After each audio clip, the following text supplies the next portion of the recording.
Hello বন্ধুরা, আজ আমি তোমাদের জন্য নিয়ে এসেছি একটি নতুন রেসিপি। রেসিপিটি হচ্ছে ওটসের চিল্লা।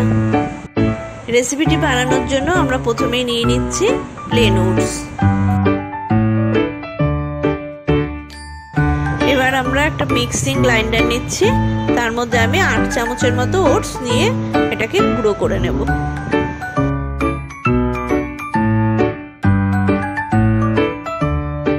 ওটসটা এভাবে গুঁড়ো করে নিলে খুব ভালো একটা মিহি পেস্ট তৈরি হয়, আর এটা খাবারের সময় মুখে দানা ভাবটাও থাকে না।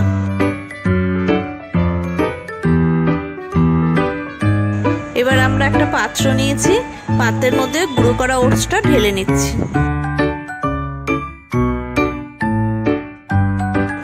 এবার আমি একটা অর্ধেক গাজর নিয়ে গ্রেটারের সাহায্যে ওটা গ্রেট করে নিচ্ছি। তারপর আমরা অর্ধেক পেঁয়াজ নিয়েছি, একটা পেঁয়াজটাকেও আমরা গ্রেটারের সাহায্যে একইভাবে গ্রেট করে নিচ্ছি।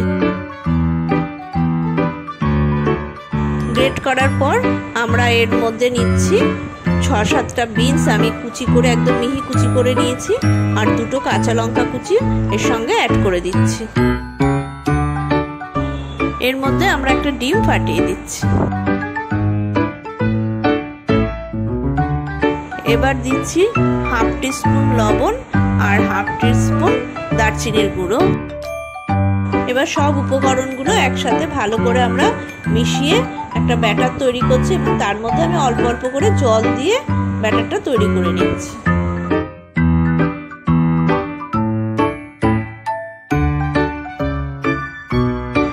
জলটা তোমরা যে যার মতন ইউজ করবে, যাতে খুব বেশি পাতলা না হয়ে যায় ব্যাটারটা, সেটার দিকে একটু লক্ষ্য রাখবে, তাহলেই হবে।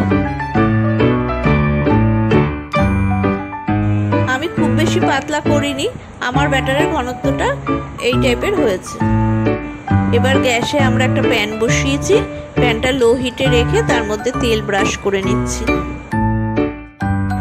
এবার ব্যাটারটাকে আমরা ঢালছি, ঢেলে ওটাকে ছড়িয়ে দিচ্ছি।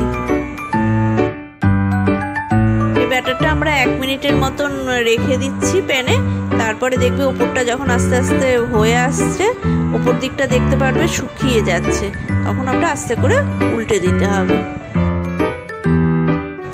দেখো এই পিঠটা খুব সুন্দর সেকে গেছে, এবং পরের পিঠটা আমরা একইভাবে সেকে নেব। এভাবে ওটসের চিল্লা বানিয়ে বাচ্চাদের টিফিনেও দেওয়া যেতে পারে, বা বাড়িতে কোনো ডায়াবেটিক পেশেন্ট থাকলে তারাও এভাবে খেতে পারে, এবং ওয়েট লসের জন্য এই রেসিপিটি খাওয়া যেতে পারে। তার জন্য আমরা দারচিনির গুঁড়ো মিশিয়েছিলাম, ওটাতেও ওয়েট লসের জন্য সাহায্য করে।